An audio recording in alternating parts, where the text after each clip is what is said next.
morning students. Today we will discuss about chromophore and oxochrome in ultraviolet absorption spectroscopy. This is topic of BSc second year third sem organic chemistry. First chromophore. Chromophore word C से start होता है, सी यानी कि colourful, ऐसा group जो कि colour के लिए रिस्पॉन्सिबल हो, group which impart colour to a compound, उसको हम क्या बोलेंगे? क्रोमोफोर। सेकंड जो टर्म पढ़ने जा रहे हैं वो है ऑक्सोक्रोम। ऑक्सोक्रोम वर्ड ए से स्टार्ट होता है, यानी कि ए का मतलब है ऐड, ऐसा ग्रुप जो क्रोमोफोर के साथ ऐड होकर उसके कलर को इन्हेंस करता है। ऑक्सोक्रोम इसके खुद का कोई कलर नहीं होता, लेकिन जब हम ऑक्सोक्रोम को क्रोमोफोर ग्रुप के साथ ऐड कर देते हैं, ऐड विद क्रोमोफोर ग्रुप, तो क्रोमोफोर का जो कलर होगा उसके कलर को ये इन्हेंस करता है। फॉर एग्जाम्पल, किसी कंपाउंड में क्रोमोफोर की वजह से उसका कलर है लाइट ग्रीन। अगर उस कंपाउंड के अंदर हम ऐड कर देते हैं ऑक्सोक्रोम, तो उसका कलर क्या हो जाएगा? Dark green. तो उसकी जो कलर की इंटेंसिटी है वो किसकी वजह से बढ़ी? ऑक्सोक्रोम की वजह से। तो ऑक्सोक्रोम खुद का कोई कलर नहीं होता, लेकिन जब क्रोमोफोर के साथ ऐड होता है तो उसके कलर को इन्हेंस कर देता है। ऐसे ग्रुप को हम क्या बोलेंगे? ऑक्सोक्रोम। और क्रोमोफोर जो कि कलर के लिए रिस्पॉन्सिबल है। अब हम इन दोनों टर्म को डिटेल में डिस्कस करते हैं। क्रोमोफोर को हम डिफाइन करेंगे groups which are responsible for color। ऐसे ग्रुप जो कि कलर के लिए रिस्पॉन्सिबल हैं उनको हम क्या बोलेंगे? क्रोमोफोर। इसके अंदर आते हैं अनसैचुरेटेड कंपाउंड। अनसैचुरेटेड कंपाउंड का मतलब क्या है? जिसके अंदर एटलीस्ट 1 पाई बॉन्ड प्रेजेंट। ऐसे कंपाउंड जिनके अंदर कम से कम 1 पाई बॉन्ड हो, ऐसे कंपाउंड को अनसैचुरेटेड कंपाउंड बोलेंगे। अनसैचुरेटेड कंपाउंड क्या है? क्रोमोफोर। एक से ज़्यादा पाई बॉन्ड कितने भी हो सकते हैं, जैसे अल्किन है, उसके अंदर एक सिग्मा बॉन्ड है और एक पाई बॉन्ड है, तो ये क्या है? क्रोमोफोर। अल्काइन, ये अल्काइन है हमारे पास, तो इसके अंदर एक सिग्मा बॉन्ड है और 2 क्या है इसके अंदर? Pi bond. तो एक से ज़्यादा, कम से कम 1 पाई बॉन्ड होगा, उसको हम क्या बोलेंगे? क्रोमोफोर। तो ये भी क्या है? क्रोमोफोर। उसके बाद हम क्रोमोफोर को फर्दर क्लासिफाई कर देते हैं। Group containing pi electron, only pi electron हो जिसके अंदर, जैसे अल्कीन है, अल्कीन इसमें सिग्मा बॉन्ड है और पाई बॉन्ड, तो पाई इलेक्ट्रॉन हो जिसके अंदर, उसको एक टाइप वो है जिसके अंदर ओनली पाई इलेक्ट्रॉन हो, अल्काइन। ठीक है। दूसरा जो है टाइप है क्रोमोफोर का, कंटेनिंग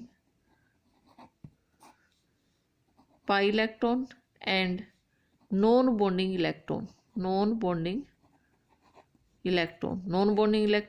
का मतलब क्या है? लोन पेयर हो। ऐसे ग्रुप जिसके अंदर पाई इलेक्ट्रॉन भी हो और साथ के साथ उसमें नॉन बॉन्डिंग इलेक्ट्रॉन हो, यानी कि लोन पेयर हो, और इसको हम अन इलेक्ट्रॉन भी बोल देते हैं, नॉन बॉन्डिंग इलेक्ट्रॉन को। तो हमने क्रोमोफोर को फर्दर 2 तरह से क्लासिफाई कर दिया। ऐसे ग्रुप जिसके अंदर ओनली पाई इलेक्ट्रॉन हो, दूसरा जिसके अंदर पाई इलेक्ट्रॉन के साथ साथ नॉन बॉन्डिंग इलेक्ट्रॉन भी हो। इसके एग्जाम्पल हैं जैसे कीटोन के अंदर एक पाई बॉन्ड भी हो गया और एक हेटेरो एटम है जिसके ऊपर लोन पेयर भी है। कार्बोजिलिक ग्रुप, इसके अंदर भी सेम ऐसे ही हेटेरोएटम भी हो गया, पाई इलेक्ट्रॉन भी हो गए। Nitro group, azo group, cyano group,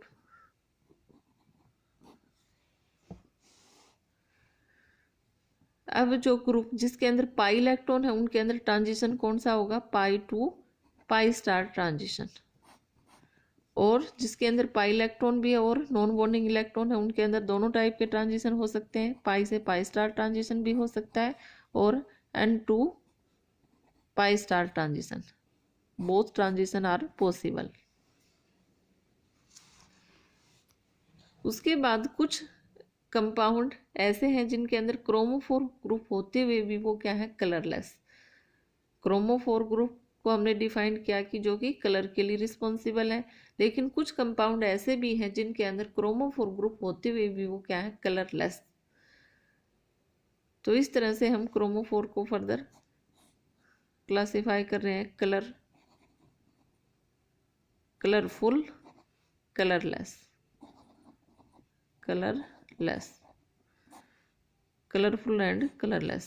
colourful कौन से होंगे, जिनका ऑब्जर्वेशन है वो विजिबल रीजन में होगा, यानी कि 400 से लेके 800 नैनोमीटर के बीच में होगा जिनका ऑब्जर्वेशन, वो क्या होंगे, कलरफुल। और जिसका ऑब्जर्वेशन है वो 50 टू 400 नैनोमीटर, उसका ऑब्जर्वेशन 50 टू 400 नैनोमीटर में है, तो वो क्या है, कलरलेस। क्यों, ये रीजन कौन सा होता है, यूवी रीजन। तो यूवी रीजन में ऑब्जर्वेशन है तो वो कलरलेस होगा। और 400 से 800 नैनोमीटर यानी कि विजिबल रीजन के अंदर है ऑब्जर्वेशन, तो वो क्या होगा, कलरफुल। तो विजिबल रीजन के अंदर कौन सा ट्रांजिशन होगा, n to pi star transition. जिसके अंदर n to pi star transition होगा वो क्या होंगे, कलरफुल। तो इसके अंदर जो हमने टाइप डिस्कस किया था, containing pi electron and non bonding electron, ऐसे ग्रुप जिनके अंदर पाई इलेक्ट्रॉन भी है और नॉन बॉन्डिंग इलेक्ट्रॉन है, वो इसके अंदर आएंगे, वो क्या होंगे, कलरफुल। और दूसरा जो टाइप है कलरलेस का, जिसके अंदर only pi to pi star transition, यानी कि एल्कीन है, एल्काइन है, जिसके अंदर only pi to pi star transition होगा, एन टू पाई स्टार नहीं होगा, तो इनका जो ट्रांजिशन है वो यूवी रीजन में आएगा और उसकी वजह से ये क्या है, कलरलेस। तो ये क्लियर हो गया, किसी भी कंपाउंड के लिए क्रोमोफोर ग्रुप का होना जरूरी है, साथ में क्रोमोफोर ग्रुप होने के बाद उसका ऑब्जर्वेशन है वो विजिबल रीजन में होना जरूरी है। अगर क्रोमोफोर ग्रुप प्रेजेंट है लेकिन ऑब्जर्वेशन यूवी रीजन में हो रहा है तो वो क्या होगा, कलरलेस। तो कलरफुल हम ये देख लेंगे, कंपाउंड को देखते पता चलेगा, जिसमें n to pi star transition possible है तो वो कलरफुल होगा, और जिसके अंदर ओनली पाई इलेक्ट्रॉन है तो उसमें पाई टू पाई स्टार ट्रांजिशन होगा, तो वो कंपाउंड क्या होगा, कलरलेस। तो इस तरह से हमने क्रोमोफोर के बारे में पढ़ लिया। अब हम पढ़ेंगे ऑक्सोक्रोम। ऑक्सोक्रोम का हमने पढ़ लिया कि इसका खुद का कोई कलर नहीं है, इसका खुद का कोई कलर नहीं है, लेकिन ये कलर को इन्हेंस करते हैं। ग्रुप्स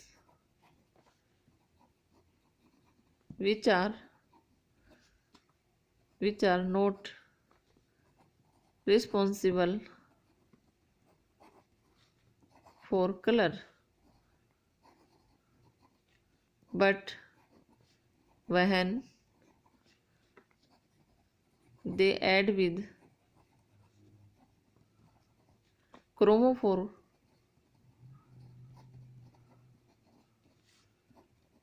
they increase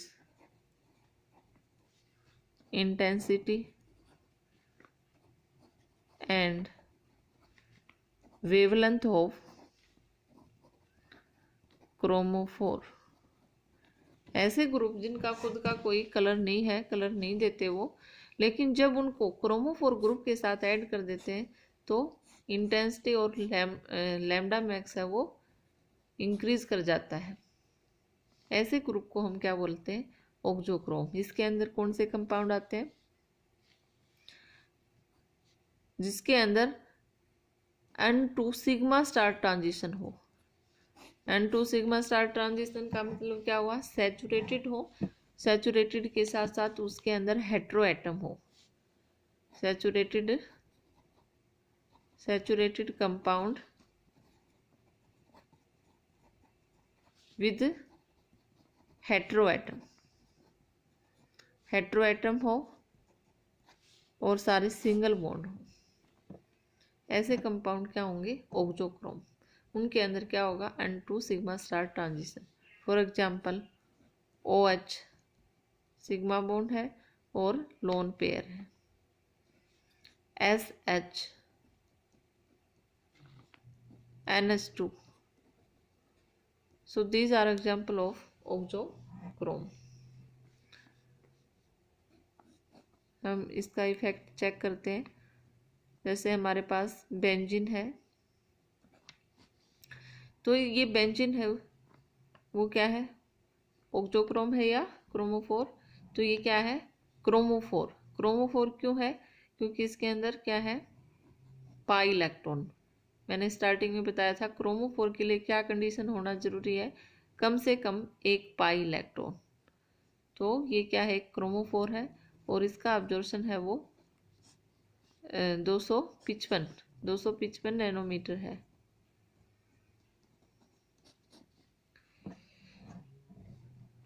अगर हम इसके अंदर ऐड कर देते हैं NH2 ग्रुप ऐड कर देते हैं।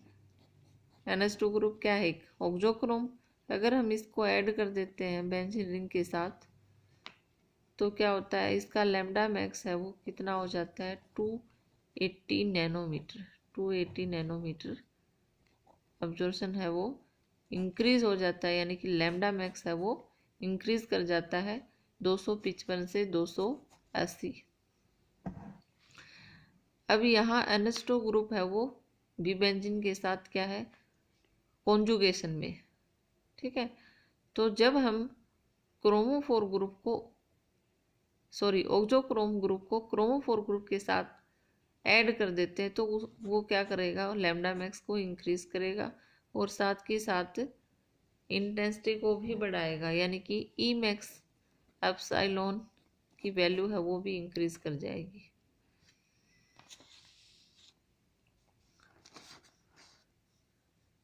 एक और एग्जांपल देती हूँ।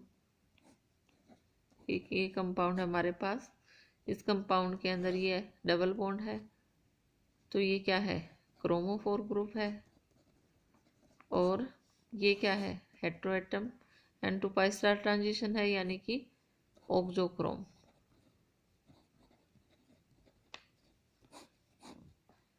तो यहाँ भी इस कंपाउंड में क्रोमोफोर भी है, ऑक्सोक्रोम भी है, लेकिन क्रोमोफोर ग्रुप का ऑक्सोक्रोम ग्रुप से इसके कलर का कोई फर्क नहीं पड़ेगा, यानी कि लैम्डा मैक्स है वो हमारा इंक्रीज नहीं होगा। क्यों नहीं होगा? क्योंकि OH ग्रुप है वो क्रोमोफोर ग्रुप के साथ कॉन्जुगेशन शो नहीं कर रहा। तो यहाँ पर जो है लैम्डा मैक्स के ऊपर कोई फर्क नहीं पड़ेगा। तो दूसरी जो कंडीशंस है हमारे पास, ऑक्सोक्रोम कलर को तो इन्हेंस करते हैं, लेकिन कब करेंगे? जब वो क्रोमोफोर के साथ कॉन्जुगेशन शो कर रहे हो। जैसे इसके अंदर बेंजीन के अंदर NH2 ग्रुप क्या कर रहा है? बेंजीन के साथ कॉन्जुगेशन, तो उसकी वजह से क्या हुआ? लैम्डा मैक्स इंक्रीज कर गया। लेकिन यहाँ पर कॉन्जुगेशन नहीं हो रहा तो कोई इफेक्ट नहीं है। तो क्रोमोफोर ग्रुप है वो इंटेंसिटी को तब बढ़ाएगा या लैम्डा मैक्स को तब बढ़ाएगा जब वो क्रोमोफोर के साथ कॉन्जुगेशन में होगा, अदरवाइज उसका कोई इफेक्ट नहीं होगा।